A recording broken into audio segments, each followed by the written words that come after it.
Belinda, now. Russell told me about the premise before I read it, and then I read it and I was like, this is just exceptional. I'm really thrilled that we've done it, because to work with Inua is special.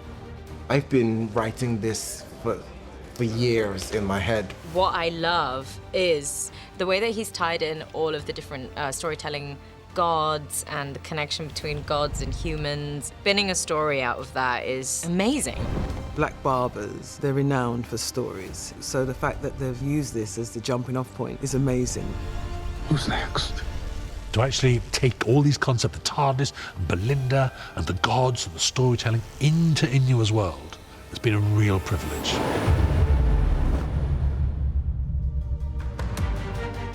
Inua, the great joy of working with Inua Ellams.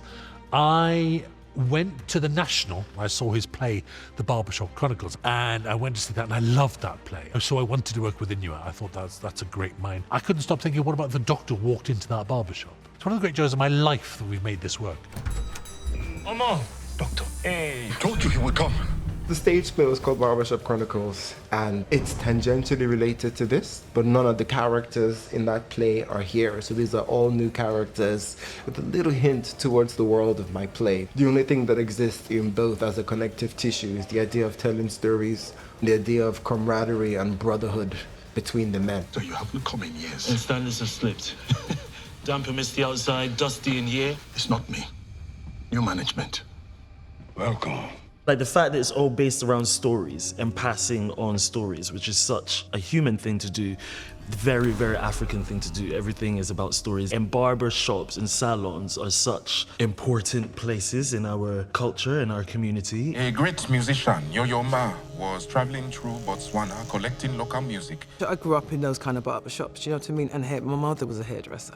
People, you know, they talk about their love lives, their history, their worries, their fears, their passions, you know. People just tell barbers and hairdressers everything. For black cultures and black communities, it became a really safe space. And so to translate that and put a Doctor Who story into that world is really special and powerful, because every single black person's going to recognize that when they see it. First day of episode 5, that was the market scene. And that was a perfect scene to do because it really set up the vibe as to what this episode was going to be like and how it was going to be on screen and off screen. The Nigerian markets are so key to the lifeblood of Lagos that it made sense to start the story there. Okay, stand by to shoot then, please. And action! So marketplaces are jam-packed, and we really got that sense by having so many extras just to tighten the space.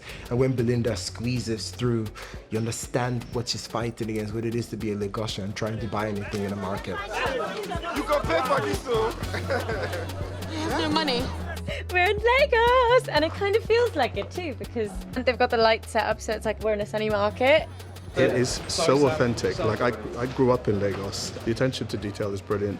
It looks great, it feels great, and you kind of forget you're on a set sometimes. Yeah, it's really cool. I love all of the sets in this episode, but the authenticity of that barbershop, the attention to detail, like with every set on the job, is just, it's incredible.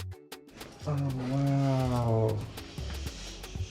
If I wasn't a writer, I think I'd want to be a set designer, a prop maker. Just get into play and age things. How do they rust this? Oh my goodness. Well, I want to take this home with me. Just look at it. So we had our episode 5 set, was a composite set of Lagos over 2 stages. So in one stage, you had the entrance to the market, you walked all the way around the market, then you had the exterior of the barbershop, then you went out the back of the barbershop and you went to a different stage and you had the long corridor then that led us into the engine room. The most complex thing in that set was the tree in the brain. Personally, it just felt something very hard to get your head around. It had a lot of love given to it by Faye, the art director, Lux, who drew it up, and Barry and the team who made it. Get away from my heart. Got it.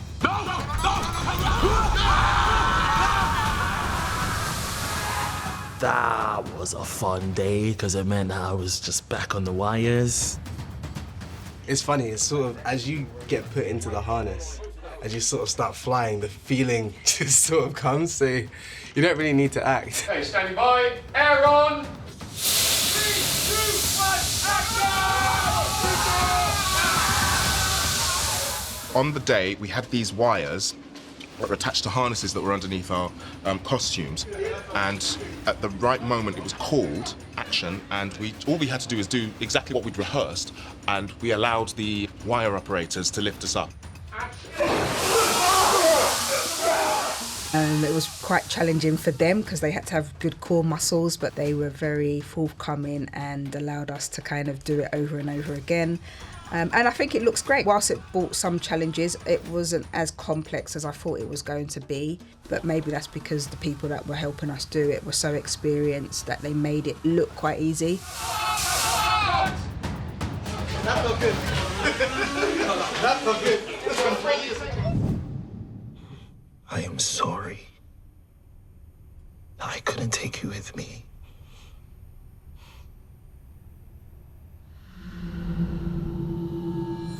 We were honoured to have our fugitive doctor, Joe Martin, return to Doctor Who in a little cameo. And pause again, thank you. Swap doctors, we swap shoulders, please. Any camera? It was really nice having another doctor on set. We didn't get to speak as much as we wanted to because the time gets very tight, but we checked in with each other and had that doctor conversation that only doctors can have, where we speak about the pressures of saving the universe. We've got a story that's set in Lagos that's kind of honouring the ethnicity of our doctor. So actually it felt like Joe Martin was missing. It's just time to acknowledge her and just time to say she still exists. It's also time to say that mythology still exists in a very mythological episode about lives of these men and the lives of the barber over these hundreds of years. You needed to look at the doctor's life and you needed to acknowledge that. So just a moment. And she's so delighted to come to Cardiff and do it. So it's an honour. And frankly, darling, I was busy in a different story. It might be finished one day. John, let me out. Tell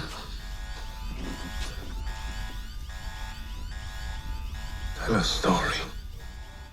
I wanted to create this character who basically at the beginning you think, oh, he's just an evil person. I know vengeance and I can taste his. It is bio-black and bitter. You are planning something. For people who do very destructive things, a lot of it comes down to the personal injuries that they have in their life. So it was really interesting to see that played out in a character, and it was done so beautifully by Arian. Don't let him get to you. Who are you? I was the one behind them all. I wanted this guy who by the end crumbles into insignificance until he's given a name. And in the end he's given this name Adetokunbo. And it's like, I am somebody now. I don't deserve this kindness. There's a moral to most African folk stories or folk tales. And the seed of this is to give credit where it's due. You want to know who I am? And the villain, quote unquote, the villain of our episode is a man who was never allowed to claim the credit for his own work. And that powers him. It's a story of fatherhood, about brotherhood, about an immigrant, about finding safe spaces, about stories, what they mean, who gets to tell them, and the connective tissue between that and primal humanity. Thank you, Doctor. I will be back for a haircut. And for that 6-word story. Good luck.